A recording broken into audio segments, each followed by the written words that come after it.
अस्सलाम वालेकुम, नमस्कार, जय हिंद साथी, मोहम्मद इरफान खादरी। दोस्तों, कल जो है भाजपा की एक लिस्ट जारी हुई, उनके कैंडिडेट की लिस्ट जारी हुई। 52 कैंडिडेट्स पहली लिस्ट में उन्होंने जारी किया। लेकिन हैरत इस बात की हुई कि एक शख्स जो कि कंटिन्यूसली हेट स्पीचेस के लिए मशहूर, कई ढेरों केसेस उसके ऊपर, मैं समझता हूं कि 30 या 32 केसेस के ऊपर जो है उसके ऊपर केसेस है, बावजूद इसके और सस्पेंड होने के बाद भाजपा वापस को रिवोक करती है और उसको फिर से गोशा महल की जो है टिकट देती है।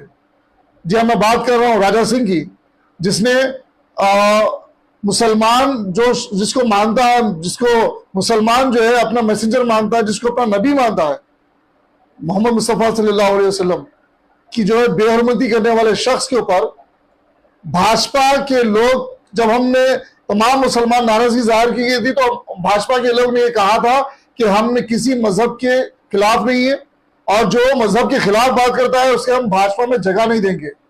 ये कहने वाले भाजपा के लोग, अब इलेक्शन आ गया तो ऐसा क्या हो गया मुझे समझ में नहीं आया कि भाजपा के लोग जो है अपने तेलंगाना के अंदर सीट नंबर्स बढ़ाने के लिए, यानी एमएलए की लिस्ट में भाजपा जो है अपना एक और एमएलए बढ़ाने के लिए इतनी घिनौनी साजिश कर सकती है, ये सोचा नहीं था कि राजा सिंह को रिवोक करके, सस्पेंशन रिवोक करके उसे वापस जो है गोशा महल की टिकट दी गई। और ये फिर ऐसा नहीं है कि ये बंदा जितने दिन सस्पेंड था उस दिन किसी मजहब के खिलाफ नहीं बोला, हर दिन उसने मजहब के खिलाफ बोला। आपको याद होगा कि कुछ दिन पहले एक वीडियो आई थी, कोई अदर स्टेट की, अदर डिस्ट्रिक्ट की वीडियो थी, उसमें ये कह रहा था कि पैसे हम खर्च करेंगे, मेरे भाइयों आप रेडी हो जाओ कि पाकिस्तान की लड़कियों को पटाओ और उनको जो है हैदराबाद हिंदुस्तान लाओ। तो ऐसी गंदी अल्फाज उस शख्स कर रहा है जो भाजपा के नेता, बड़े नेता कहते हैं कि हम बेटी बढ़ाओ बेटी पढ़ाओ के नारे लगाते हैं। चाहे लड़की किसी भी देश की हो, लड़की की इज्जत करने की बात करते हैं। भाजपा के उसी नेता का एक सांसद राजा सिंह इस तरीके से अल्फाज इस्तेमाल करता है तो उससे जो है रिवोक किया जाता है और उसे फिर से गोशा महल की टिकट दी जाती है। तो मैं अब यहां पर हैदराबाद के असदुद्दीन ओवैसी, जो कि बड़े आजकल अर्तुगरुल बन के फिर रहे हैं, मैं उनसे गुजारिश करता हूं कि आप बड़े बड़े वादे कर रहे हैं, आप ये कह रहे हैं कि हम बीजेपी की बी टीम नहीं है। अरे बीजेपी की बी टीम नहीं होती तो फिर आज जो है आप मुकाबले क्यों नहीं करते बीजेपी के साथ? ये साफ तौर पर जाहिर होता कि आप चैलेंज करते हैं राहुल गांधी जी को और ये कहते हैं कि आओ हैदराबाद से मुकाबला करो।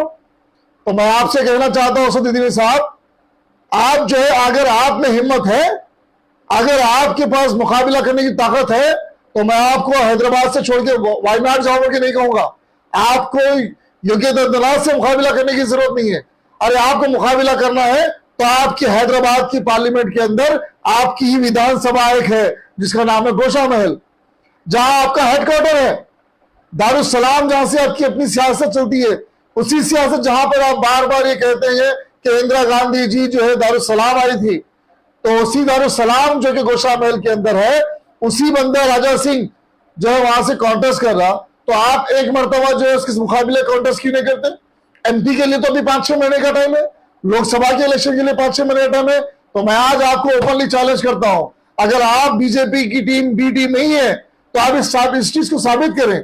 अगर आप जो है बीआरएस के एक पब्लिक रिलेशन ऑफिसर नहीं है और आप जो है एक हकीकत में मुसलमानों के लीडर है, तो आप अर्तुगरुल गाजी बनकर जो है मुकाबला करें बीआरएस पार्टी बीजेपी के साथ और आइए गोशा महल कॉन्टेस्ट कीजिए। मैं आपको यकीन दिलाता हूं, ना कि सिर्फ मुसलमान बल्कि हर सेकुलर बंदा आपका अगर साथ देगा, अगर आप जो है ईमानदारी के साथ मुकाबला करते हैं। लेकिन आपकी जो है बेईमानी और आपका दिखावा यह साफ तौर पर जाहिर होता है, क्योंकि आप ना 2014 में और ना 2018 में राजा सिंह के मुकाबले किसी बंदे को कॉन्टेस्ट नहीं करवा रहे। क्यों? क्योंकि इसमें आपका जाती और सियासी फायदा है। वो क्यों? क्योंकि अगर एक बंदा मुसलमानों के खिलाफ बोलेगा तो फिर मुसलमान इकट्ठा होंगे और वो भोले भाले मुसलमानों को आप बेवकूफ बनाकर आप जो है अपना वोट बैंक बढ़ाने की और बचाने की कोशिश करेंगे। और उसी तरीके से अब जो हिंदू भाई है, हिंदू भाई भी भोले बनकर जो है उसका साथ देंगे। तो फिर यहाँ डेवलपमेंट का मुद्दा कोई बात करने वाला रहेगा नहीं। जो डेवलपमेंट की बात करेगा उसे वोट मिलेगा नहीं। तो आप अपनी सियासत चमकाने की खातिर राजा सिंह को जो है बढ़ावा दे रहे हैं। अगर आप में हिम्मत है, अगर आप जो है वाकई बड़े लीडर है, तो आप बी टीम अगर नहीं है तो आप जो है मुकाबला करें गोशामहल कॉन्स्टिट्यूंसी से। 6 महीने भी बाकी है लोकसभा के लिए, उसके बाद फिर लोकसभा की तैयारी कर लेना चाहिए। जय हिंद, अल्लाह हाफिज, अस्सलाम वालेकुम।